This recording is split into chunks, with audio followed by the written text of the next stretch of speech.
good things indeed come in little packages. Take, for example, Wellington, New Zealand.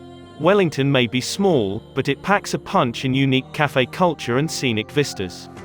Wellington is nestled between high, forested hills and a broad stretch of the bay looking out to Cook Strait, and those who wish to explore beyond the core business area will benefit from a good pair of walking shoes.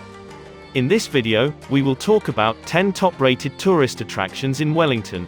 So before starting this video, please like this video and subscribe to our channel for future updates. 10. NAIRN Street Cottage and the Colonial Cottage Museum. The NAIRN Street Cottage, Wellington's oldest surviving original residence, was constructed by William Wallace in the 1850s as a home for his family. It has been meticulously kept, with many of the family's original 19th-century furnishings and fittings in place to replicate the atmosphere of life in New Zealand's pioneering period, and an organic heritage garden on the grounds. 9. City Gallery Wellington. City Gallery Wellington, which opened in 1980 in the historic tower of the former City Library, is one of New Zealand's finest modern art locations. This bright, airy gallery hosts a varied program of temporary programs throughout the year, including works by recognized and emerging local Pacific Island and worldwide artists. Exhibitions include painting, photography, sculpture, multimedia work, and art installations dedicated to contemporary visual arts. The gallery is also one of Wellington's vital cultural centers, with a year-round schedule of lectures, meet the artist events, tours, seminars, and live performances. On site there is a cafe. 8. KATHERINE Mansfield House and Garden. New Zealand's most renowned novelist grew up in this tiny wooden cottage in the Wellington suburb of Thorndon. KATHERINE Mansfield, 1888–1923, was a short story writer whose modernist writing influenced readers both in the United States and worldwide. She finished much of her outstanding work in London, where she lived as an adult and formed friends with D.H. Lawrence and Virginia Woolf. 7. WETA Cave Workshop Tour. Wellington's tie to Peter Jackson's famous trilogies will appeal to fans of the original Lord of the Rings and The Hobbit films. The director's famed WETA workshop, where many of the props and special effects for these blockbuster films were created, is located in Wellington.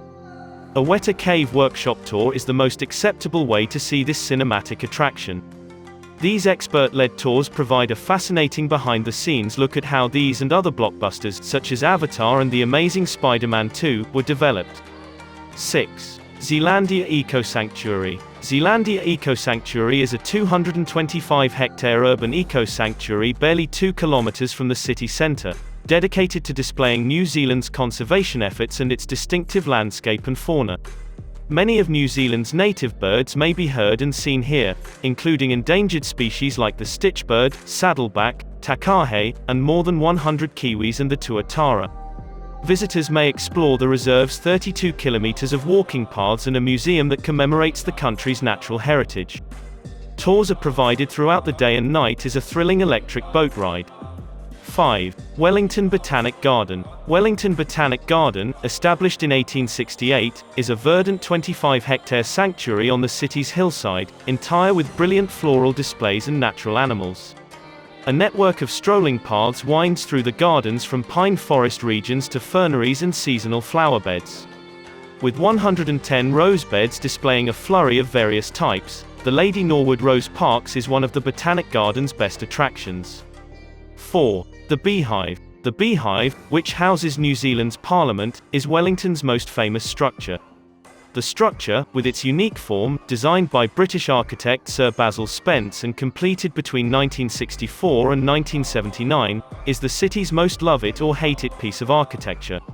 Next door is Parliament House, erected in 1907 in the neoclassical Edwardian style, and houses the chamber, where legislative discussions occur. 3. Wellington Museum. In the modest but spectacular Wellington Museum, state-of-the-art multimedia exhibits help bring the city's history to life, making it one of the best free things to do in Wellington. The museum, housed in a restored historic building formerly one of Wellington's first department shops, contains educational displays and video presentations that outline Wellington's maritime history and progress. 2. Museum of New Zealand Te Papa Tongarewa. The National Museum of New Zealand is an interactive journey through the natural forces that produced the country, the Maori culture that first arrived here, and the social history of both Maori and Europeans who have altered the country since then. From the earthquake house, which mimics the feeling of being in an earthquake, to the much more sedate Arts Te Papa collection, which has 11 galleries of artworks by New Zealand and Pacific Island artists, the Museum of New Zealand Te Papa Tongarewa offers a multitude of exhibits to explore. 1. Wellington Cable Car and the KELBURN Lookout. Since 1912, Wellington's historic cable car has been ascending the hill to the KELBURN Lookout, just close to the Botanic Gardens. This gorgeous, and considerably more peaceful, 5-minute excursion from Lambton Quay in Wellington's waterfront core area is a delightful, and much more relaxed, alternative to huffing your way up Wellington's steep hill. There are superb city views along the route, and keen photographers will want to take advantage of the cityscape panoramas spread out before them once they reach KELBURN Lookout. What do you think of our video? Let me know in the comment section below. If you enjoy this video and want to hear from me again, hit that subscribe button before you go. Thanks for watching.